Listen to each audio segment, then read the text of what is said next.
నమస్కారం VNR news వార్తలకు స్వాగతం. నా పేరు సుమలత. వార్తల ముందుగా హెడ్లైన్స్.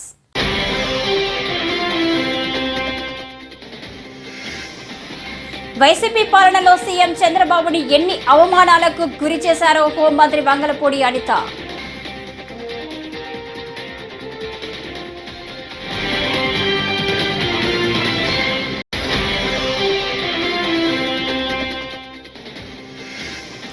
తుంగభద్ర గేటు కొట్టుకుపోవడంపై కూటమి ప్రభుత్వం తప్పుడు ప్రచారం చేస్తుందన్నారు మాజీ మంత్రి అంబటి రాంబాబు.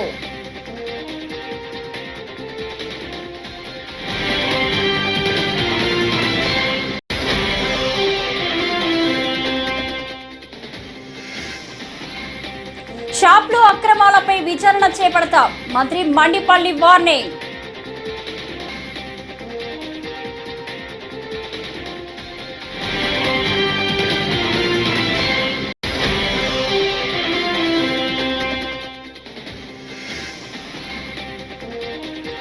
కర్ణాటకలో తుంగభద్ర డ్యాం గేటు కొట్టుకుపోవడంపై సమీక్షించినట్టు రాష్ట్ర మంత్రి నిమ్మల.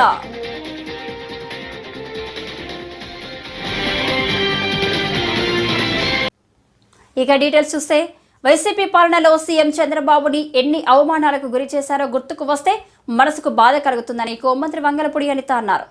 సోమవారం ఆమె రాజమహేంద్రవరంలో పర్యటించారు. అక్కడ సెంట్రల్ జైల్లో వసతులను పరిశీలించారు. జైలు పరిసరాలను గమనించారు. ఈ సందర్భంగా అప్పటి వైసీపీ ప్రభుత్వం సీఎం చంద్రబాబుపై అక్రమ కేసులు పెట్టి రాజమండ్రి సెంట్రల్ జైలుకు పంపించడాన్ని అనిత గుర్తు చేసుకున్నారు. మాజీ సీఎం జగన్ సర్కార్ చంద్రబాబుపై అక్రమ కేసులు పెట్టి 52 రోజులు అకారణంగా జైల్లో పెట్టి వేధించింది. స్నేహ బ్లాక్లో వసతులను చూసి అనిత చెల్లించిపోయారు. వైసీపీ కక్ష సాధింపు రోజులు గుర్తుకు వచ్చి బాధపడ్డారు.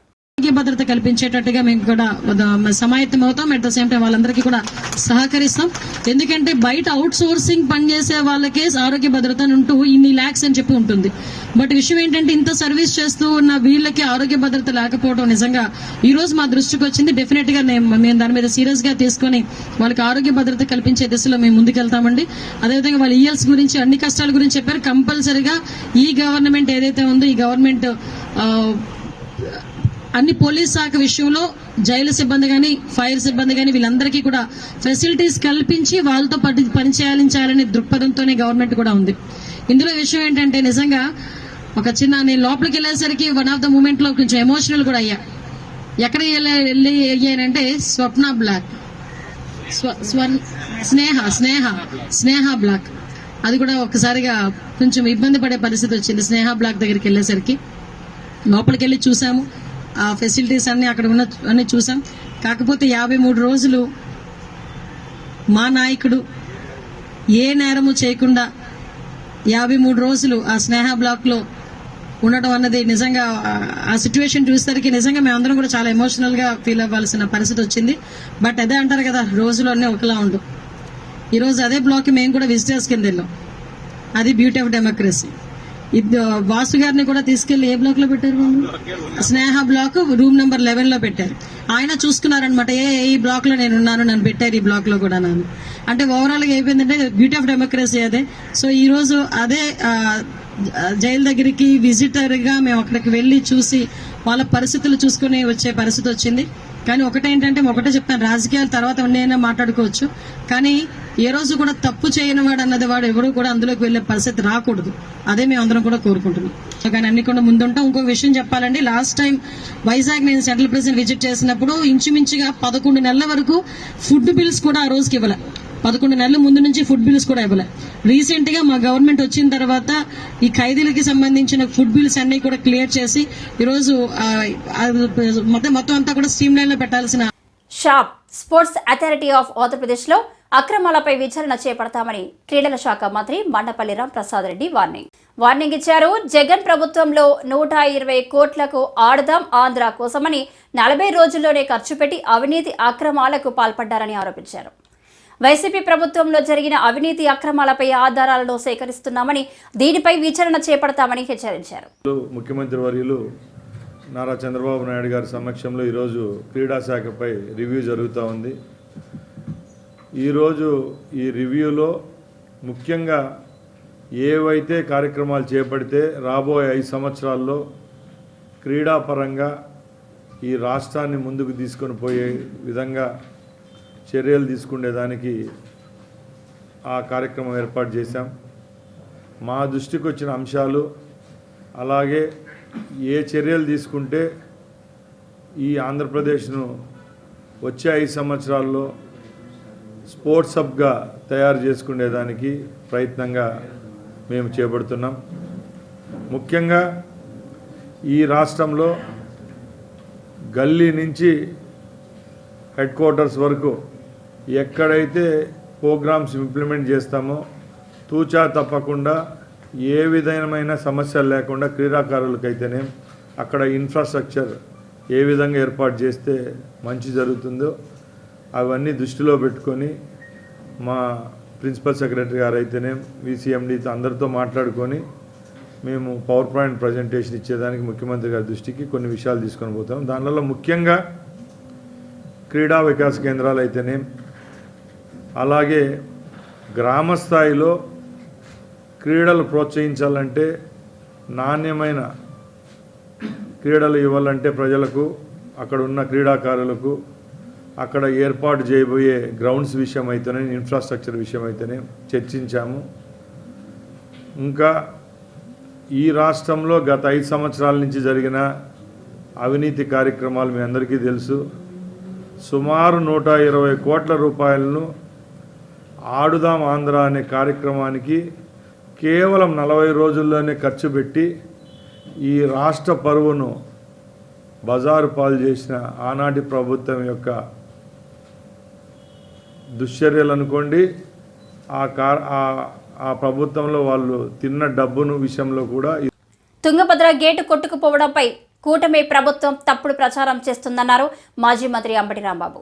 తుంగభద్ర 3 రాష్ట్రాల ఉమ్మడి ప్రాజెక్టు. రాష్ట్రంలో ఏది జరిగినా వైఎస్ జగన్ పై నెట్టే ప్రయత్నం చేసి చంద్రబాబు తప్పుకోవాలని చూస్తున్నారంటూ ఘాటు విమర్శలు చేశారు. జగన్మోహన్ రెడ్డి గారు నిధులు సక్రమంగా కేటాయించకపోవటం వల్లనే ఈ గేట్ ఇవాళ కొట్టుకుపోయిందని మరి ఎల్లో మీడియాకు సంబంధించినటువంటి ఛానల్స్ విస్తృతంగా ప్రచారం చేస్తున్నాయి. దురదృష్టవశాత్తు ఆ విషయాల్ని ప్రజలకు అర్థమయ్యే విధంగా 2 మాటలు చెబుదామనే ఉద్దేశంతో ఈరోజు ఈ ప్రెస్ మీట్ని ఆహ్వానించడం జరిగింది. తుంగభద్ర ప్రాజెక్ట్ అనేది ఉమ్మడి ప్రాజెక్ట్.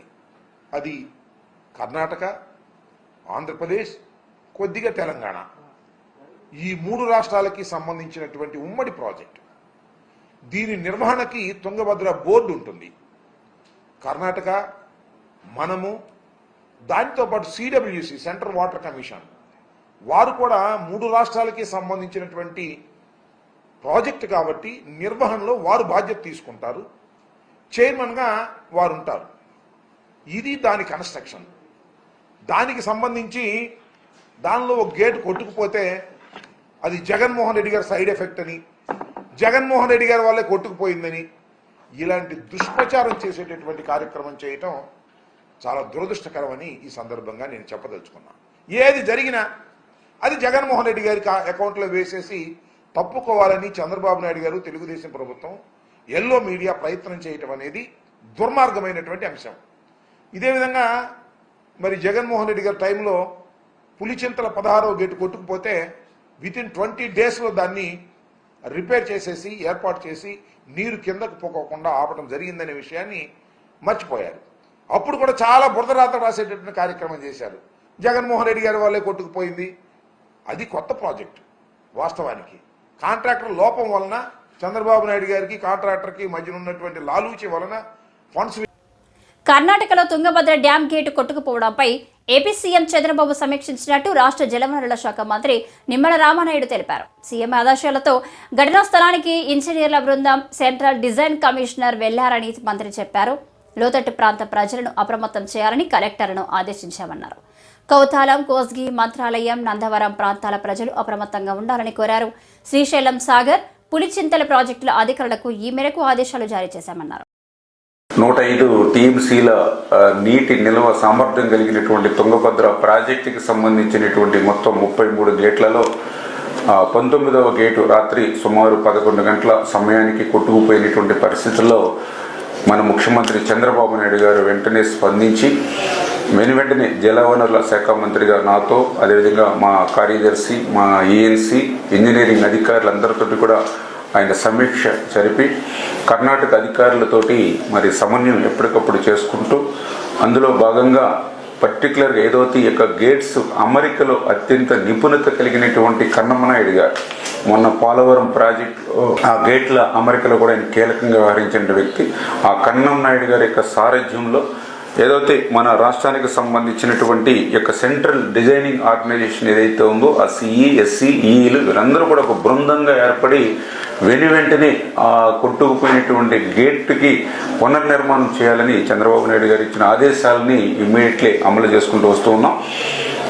ఏదైతే ఈ యొక్క తుంగభద్ర ప్రాజెక్టు పురాతన ప్రాజెక్టు కావడం వల్ల ఈ యొక్క గేట్కి ఇటువంటి సమస్య వచ్చినప్పుడు ఏదైతే స్టాప్ లాక్ గేట్స్ దీనికి ఆల్టర్నేటివ్ లేకపోవడం వల్ల ఈరోజు 30,000 క్యూసెక్కుల నీరు వరకు కూడా ఆ యొక్క కొట్టుకుపోయిన గేట్ నుంచి కిందకి పోతున్నటువంటి పరిస్థితి. అయితే ఒక్క గేట్ నుంచే ఇంత నీరు పోతే మిగిలిన గేట్స్ కూడా ప్రెషర్ ఏర్పడుతుందనే ఉద్దేశంతో, అదేవిధంగా మళ్ళీ కొట్టుకుపోయినటువంటి గేటు స్థానంలో మరొక గేటుని ఏర్పాటు చేయాలి కాబట్టి నీటిని కూడా తగ్గించాలనే ఉద్దేశంతో 90,000 క్యూసెక్కుల నీరు వరకు కూడా క్రిందకి వదులుతున్నామని చెప్పేసి సంబంధిత ప్రాజెక్టు అధికారులు కూడా చెప్పడం జరుగుతూ ఉంది. ఏదైతే ఈ యొక్క కొట్టుకుపోయినటువంటి గేట్ సైజు చూస్తే 60 అడుగులు ఇంటూ 20 అడుగులు. అయితే అంత గేట్ని మనం ఇమీడియట్లీ స్టాప్ లాక్ గేట్గా మనం తయారు చేసి పెట్టలేం కాబట్టి దాన్ని ఇప్పుడు 60 ఇంటూ ఉమ్మడి గోదావరి జిల్లాలో పౌర సరఫరాల శాఖ మంత్రి నాదెండ్ల మనోహర్ పర్యటించారు. ఏలూరు అమలాపురంలో రైతులతో నేడు ఆయన సమావేశమయ్యారు. 674 కోట్ల రూపాయల చెక్కులను పంపిణీ చేశారు. గోదావరి జిల్లాలో 35,374 మంది రైతులకు 674.47 కోట్ల రూపాయల బకాయిలు పంపిణీకి ఏర్పాట్లు చేశారు. ఈ సందర్భంగా నాదెండ్ల మనోహర్ మాట్లాడుతూ జగన్ ప్రభుత్వం హయాంలో సివిల్ సప్లైస్కు రైతులు ధాన్యం అమ్మారన్నారు. రైతులకు అప్పటి వైసీపీ సర్కారు నగదు చెల్లించలేదన్నారు. రెడ్డి ప్రసాద్ గారు కృష్ణాయపాలెం, జి విజయరాజు గారు రామరాజు గారు జున్నూరు, బొబ్బిశెట్టి రామలింగేశ్వరరావు గారు పెనుమదం గ్రామం, బోడపాటి సత్యనారాయణ గారు కృష్ణాయపాలెం, రెడ్డి రవికుమార్ గారు కృష్ణాయపాలెం, అలాగే గారపాటి ప్రభుదాస్ గారు కృష్ణాయపాలెం, కాకర్ల సాయిబాబు గారు కృష్ణాయపాలెం, పుట్టా గణేష్ గారు కృష్ణాయపాలెం, గజ్జెవరపు సూర్యప్రకాష్ గారు కృష్ణాయపాలెం, గరికపాటి రవితేజి గారు కృష్ణాయపాలెం. వీళ్ళ వరకు వేదిక మీదకి ఇటు పక్కకు వచ్చి నుంచోవాలండి. వెస్ట్ గోదావరి నుంచి వచ్చిన వాళ్ళు అక్కడ చెక్కు తీసుకున్న వాళ్ళు అటు పక్క నుంచి దిగిపోండి దయచేసి. అక్కడ చెక్కు తీసుకున్న వాళ్ళు అటు పక్క నుంచి దిగండి.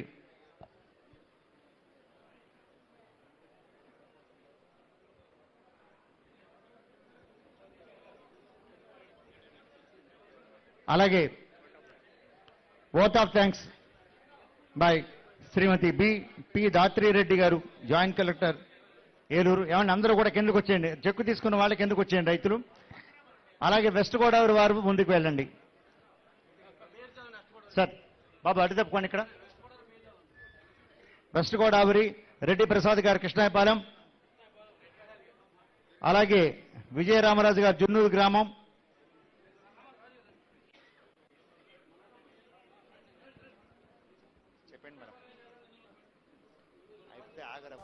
అంబేద్కర్ విగ్రహాన్ని అడ్డు పెట్టుకుని వైకాపా నేతలు నీచ రాజకీయాలు చేస్తున్నారని Janasena party Andhra zone central coordinator Badita Shankar మండిపడ్డారు. విజయవాడలో ఆయన మీడియాతో మాట్లాడుతూ అంబేద్కర్ పేరు తొలగించింది జగన్ రెడ్డి అని పేర్కొన్నారు.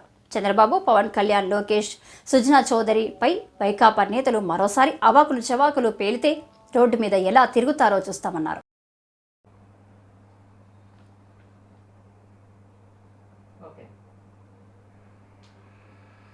ఈరోజు నిన్న వైకాపా లీడర్సు అంబేద్కర్ గారి విగ్రహాన్ని అడ్డుపెట్టుకొని నీచ రాజకీయాలు చేస్తున్నారు. అంబేద్కర్ గారి పేరును తొలగించింది జగన్ రెడ్డి గారు. అంబేద్కర్ గారి విదేశ విద్య పేరును తొలగించింది జగన్మోహన్ రెడ్డి గారు. మరి కూతంత దూరంలో ఉన్న పవన్ కళ్యాణ్ గారు ఎందుకు సమాధానం చెప్పాలి? చంద్రబాబు గారు ఎందుకు సమాధానం చెప్పాలి? స్వరాజ్య మైదానాన్ని చంద్రబాబు గారు సుజనా చౌదరి గారికి ఇచ్చారన్న దానికి మీ దగ్గర ఏదైనా ఆధారాలు ఉంటే బయట పెట్టాలి తప్ప అవాకులు చెవాకులు పేలకూడదు. మీరు సమాధానం చెప్పవలసిందల్లా కూడా మేము చెప్పిన దానికి సమాధానం చెప్పండి. మీ జగన్ రెడ్డి, మీ తుగ్గలక్ రెడ్డి అందరూ కూడా తెలుగుదేశం కార్యాలయం ఆటో కార్మికుల సంక్షేమం కోసం మంగళగిరిలో MSME ఆటో పార్క్ ఏర్పాటు చేయాలని మోటార్ టెక్నీషియన్ వర్కర్స్ యూనియన్ ప్రతినిధులు మంత్రి నారా లోకేష్ను కలిసి కోరారు. తాడేపల్లి పరిధి ఉండవల్లి నివాసంలో సోమవారం నిర్వహించిన ప్రజా దర్బార్కు విడతలు వెల్లువెత్తాయి. నియోజకవర్గంతో పాటు రాష్ట్ర వ్యాప్తంగా ప్రజలు తమ సమస్యలపై ఏకరవు పెట్టారు. అందరి సమస్యలు విన్న లోకేష్ పరిష్కరిస్తారని భరోసా ఇచ్చారు.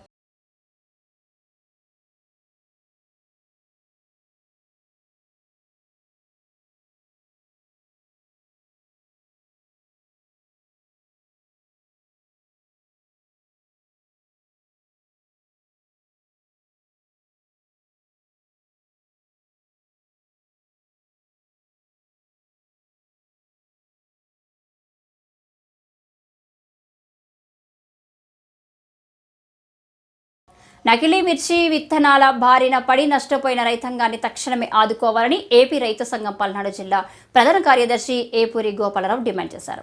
ఈ మేరకు నకిలీ విత్తనాల బారిన పడి నష్టపోయిన అచ్చంపేట మండలం తాళ్ల చెరువుకు పలువురు రైతులతో కలిసి సోమవారం స్పందనలో జిల్లా కలెక్టర్కు ఫిర్యాదు చేశారు. అచ్చంపేట మండలం తాళ్ల చెరువు గ్రామంలో గత ఖరీఫ్ సీజన్లో US 450 అనేటటువంటి విత్తనాన్ని నాటి రైతులు మొత్తం కూడా తీవ్రంగా నష్టపోవడం అనేటటువంటిది జరిగింది. దాదాపుగా 100 మంది పైగా రైతులు 300 ఎకరాల్లో విత్తనాన్ని సాగు చేసి తీవ్రంగా నష్టపోయారు. ఇదే విత్తనాన్ని మేడికొండూరు మండలం అదేవిధంగా తదితర మండలాల్లో వేశారు. దీనికి సంబంధించినటువంటి యజమాని అక్కడ వాళ్ళకి రైతులకి నష్టపరిహారం పాకెట్కి 2000 రూపాయల చొప్పున ఇవ్వటం అనేటటువంటి జరిగింది. కానీ ఇక్కడ కూడా తాళ్ల చెరువు రైతులు మొత్తం దగ్గర కూడా పంటను అధికారులు పరిశీలించారు. ఆ సమయంలో అదేవిధంగా మందుల కంపెనీల యాజమాన్యం పరిశీలించి విత్తనాల కంపెనీల యాజమాన్యం పరిశీలించి ఈ పంట మొత్తం కూడా విత్తనాలు నకిలీవని తేల్చి నిర్ధారించడం అనేటటువంటి జరిగింది. ఆ సందర్భంగా రైతుల వద్ద నుండి వాళ్ళ యొక్క ఆధార్ కార్డు, వాళ్ళ యొక్క బ్యాంక్ అకౌంట్, వాళ్ళకు సంబంధించినటువంటి రసీదులు ఇవన్నీ కూడా ఆ విత్తనాల కంపెనీ యజమాని సేకరించి వారం 10 రోజుల్లో మీ అందరికీ కూడా డబ్బులు వేస్తానని చెప్పడం అనేటటువంటి జరిగింది. కానీ వారం 10 రోజుల తర్వాత ఇప్పటికి దాదాపుగా 4-5 నెలలుగా తిరుగుతా ఉన్నా కూడా ఆ యజమాని ఏం మాత్రం కూడా బద్వేలు నియోజకవర్గ పరిధిలోని కొత్తపల్లి ప్రభుత్వానికి చెందిన 2 ఎకరాల డీకేటీ స్థలంలో దళితులు, పేదలు గుడిసెలు వేసుకొని ఉంటే స్థానిక నాయకుడు వచ్చి ఇళ్లను తొలగించి మహిళలపై దాడి చేయడం దుర్మార్గమని అఖిలపక్ష నాయకులు కిషోర్ కుమార్, బి నారాయణ సత్తార్లు మండిపడ్డారు. కడప R&B అతిథి గృహంలో ఆదివారం వారు మాట్లాడుతూ దళితులను, పేదలను కొట్టి తిరిగి వారిపైనే అక్రమ కేసులు బడాయించడం ఏంటని ప్రశ్నించారు. భర్తల ముందర భార్యలు కొట్టడం జరిగింది. మరి ఈ సంఘటనను ఎదుర్కోవడం కోసం ప్రయత్నిస్తే జడ పట్టుకొని బట్టలు కూడా ఊడిపోతున్నాయనేటువంటి ఇంకిత జ్ఞానం లేకుండా ఆ మహిళల మీద దాడులు జరగడం, ఆ మహిళలు దాడులు జరగడంతో పాటు దెబ్బలు తిన్న వాళ్ళకంటే కొట్టినటువంటి వాళ్ళు ముందుగా పోలీస్ స్టేషన్ పోయి ఈ మహిళల మీద, ఈ దెబ్బలు తిన్నటువంటి దళితుల మీద అక్రమ కేసులు బడాయించడం కూడా జరిగింది. మరి మేము నిన్న ఇక్కడ ఉన్నటువంటి మిత్రులందరం కూడా బద్వేల్లో ఆ ప్రాంతాన్ని సందర్శించడం జరిగింది. ఆ ఇబ్బంది పడి దెబ్బలు తిన్నటువంటి మహిళలను పరామర్శించడం జరిగింది. ఏ స్థలంలో అయితే వాళ్ళు గుడిసెలు వేసుకుంటున్నారో ఆ స్థలాన్ని కూడా పరిశీలించడం జరిగింది. మరి పోలీస్ స్టేషన్కు పోయి ఒక సబ్ ఇన్స్పెక్టర్ స్థాయిలో ఒక పోలీస్ ఆఫీసర్తో మాట్లాడితే, అయ్యా వీళ్ళ దగ్గరికి వాళ్ళు వచ్చారా, వాళ్ళ దగ్గరికి వీళ్ళు వచ్చారా, మరి దళితుల మీద కేసు. కడప జిల్లా ఒంటిమిట్ట చెరువుకు నీరు నింపకపోవడానికి ప్రధానమైన కారణం అధికారులు మరియు పాలకుల నిర్లక్ష్యమని మాజీ రాష్ట్ర కల్లుగీత కార్పొరేషన్ డైరెక్టర్ కొమర వెంకట నరసయ్య అన్నారు. ఆయన ఒంటిమిట్టలో మాట్లాడుతూ నీరు లేక అటు రైతాంగం, ఇటు ప్రజలు తీవ్ర ఇబ్బంది ఎదుర్కొంటున్నారని అన్నారు. గత 4 సంవత్సరాల నుండి ఒంటిమిట్ట చెరువు ఎండిపోయిందని, అంతకుముందు నిండుకుండలా కనిపించేదని తెలిపారు. కారణంగా ఒంటిమిట్ట చెరువుకు నీరు నింపలేకపోయినారు. అధికారుల నిర్లక్ష్యం, ప్రజాప్రతినిధుల నిర్లక్ష్యం కారణంగా ఈరోజు ఒంటిమిట్ట మండలంలో తీవ్రమైన దుర్భిక్ష పరిస్థితులు నెలకొన్నాయి. ఒంటిమిట్ట చెరువుకు నీరుంటే ప్రత్యక్షంగా పరోక్షంగా 5,000 ఎకరాల్లో పంటలు సాగుబడతాయి. ఈరోజు పశువు పండించే రైతులు వర్షం లేక, బోర్లలో నీళ్లు లేక, పశువు సకాలంలో విత్తనం వేయలేకని దుర్భిక్ష పరిస్థితిని ఎదుర్కొంటున్నారు. దీనికి కారణం అధికారుల నిర్లక్ష్యమే. అదేవిధంగా గతంలో పనిచేసిన ప్రజాప్రతినిధుల నిర్లక్ష్యమే. కనీసం 20 లక్షల రూపాయల మెయింటెనెన్స్ నిధులను కూడా గతంలో ఉన్న అధికార యంత్రాంగం కానీ లేదా ప్రజాప్రతినిధులు కానీ మంజూరు చేయించలేని దౌర్భాగ్య పరిస్థితి ఒంటిమిట్ట మండల పాలిట, రైతుల పాలిట దౌర్భాగ్యంగా మారింది.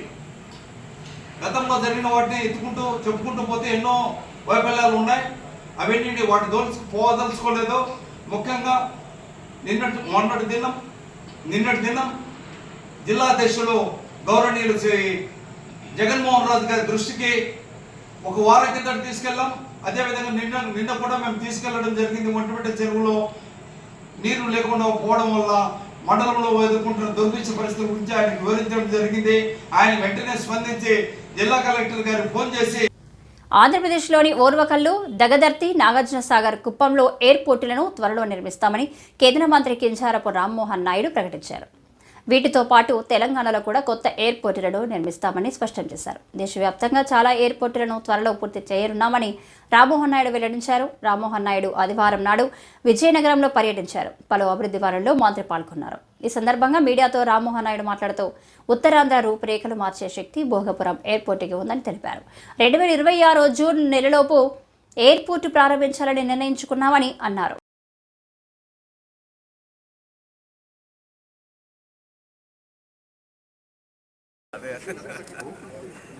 ఆయన ఇంగ్లీష్ కాపీ సమ్ పీపుల్ కాదు మోదీ గారు కూడా ఇచ్చినట్టున్నారు కదా అక్కడ కూడా అయిపోయింది ప్రైమ్ మినిస్టర్ కూడా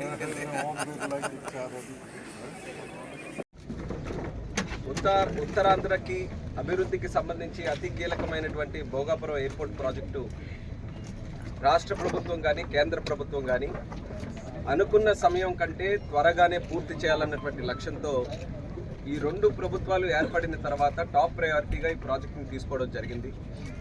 అందులోనే భాగంగా గత నెల జూలై 11వ తేదీన ముఖ్యమంత్రి గారు కూడా ప్రత్యేకంగా ఒక విజిట్ భోగాపురంకి విచ్చేసి ఆయన మొత్తం తిరుపతి ఆగస్టు 12న తిరుపతి నందలి వకులమాత దేవిని సోమవారం ఉదయం దర్శించుకొని మీడియాతో మాట్లాడుతున్న రాష్ట్ర రెవెన్యూ శాఖ మాత్యులు అనగాని సత్యప్రసాద్, రాష్ట్ర విద్యుత్ శాఖ మంత్రి గొట్టిపాటి రవికుమార్.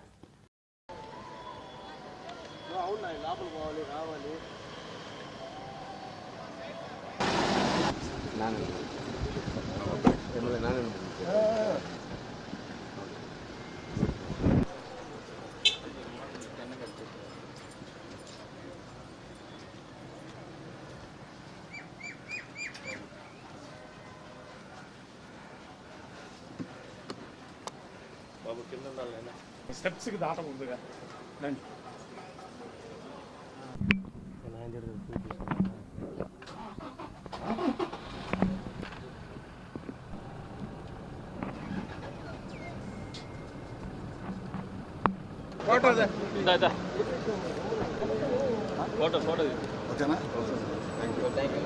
అంటే కొండ మీద ఎప్పుడు కానీ ఇక్కడ కానీ గుడ్ల దగ్గర ఎప్పుడు కూడా రాజకీయం మాట్లాడడం అయినప్పుడు కూడా వెంకటేశ్వర స్వామి వారు అలాగే అమ్మవార్ల దయ ఎప్పుడు కూడా ఈ రాష్ట్రం మీద ఉండాలి, రాష్ట్రం సుభిక్షంగా ఉండాలి. అందుకని అందరూ కూడా ఈ రాష్ట్రం అయితే వెనకబడిపోయిందో దాన్ని మళ్ళా అతి వేగంగా పునర్నిర్మాణం చేసుకోవాలని చెప్పేసి లక్ష్యంతో చంద్రబాబు నాయుడు గారిని మళ్ళీ ముఖ్యమంత్రి చేశారు. తప్పకుండా ఒక కార్యాచరణతో ఈ ప్రభుత్వం ముందుకు పోతూ ఉంది. ఈ ప్రాంతంలో ఉన్న ప్రతి తెలుగువారు, ప్రపంచంలో ఉన్న ప్రతి తెలుగువారు సుఖంగా ఉండాలని లక్ష్యంతో ఆయన ఎప్పుడు కూడా పనిచేశాడు. ఈ ప్రాంతం కొంచెం వెనకబడింది కాబట్టి తప్పకుండా పూర్తి శ్రద్ధతో ఈ రాష్ట్రాన్ని ముందు తీసుకెళ్ళి ఈ ప్రభుత్వం పనిచేస్తాం. అందుకనే చరిత్రలో ఎప్పుడు చేయని విధంగా ఈ యొక్క రెవెన్యూ సదస్సులు పెట్టుకున్నాం. వాటిపైన చాలామంది ఫోన్ కూడా చేస్తాం, బయటపట్టి మేము కంప్లైంట్ ఇవ్వలేమని చెప్పేసి దానికి కూడా ఒక ఆర్టీజీఎస్లో గతంలో ఉన్నటువంటి ప్రభుత్వం పూర్తిగా నిర్వీర్యం చేసింది. ఒక రియల్ టైం గవర్నెన్స్ లేదు, అలాగే కాల్ సెంటర్స్ కూడా లేవు. దానికి కూడా ప్రత్యేకమైనటువంటి కాల్ సెంటర్లు, అలాగే చెప్పిన వాళ్ళందరూ కూడా విషయాన్ని కూడా గోప్యంగా పెట్టి విచారించే విధంగా కూడా ఒక కొత్త కార్యాచరణ చేయబోతా ఉన్నాం. మానవత్వం చాటుకున్న మదనపల్లి సీఐ. ఫిర్యాదు ఇవ్వడానికి అర్ధరాత్రి స్టేషన్కి వచ్చిన బాధితురాలికి తీవ్ర అస్వస్థత. తన వాహనంలో ప్రభుత్వ ఆసుపత్రికి తీసుకువెళ్లి వైద్యం చేయించిన సీఐ. అన్నమయ్య జిల్లా మదనపల్లి 1 టౌన్ సీఐ చాందు భాషాని అభినందించిన పోలీస్ శాఖ.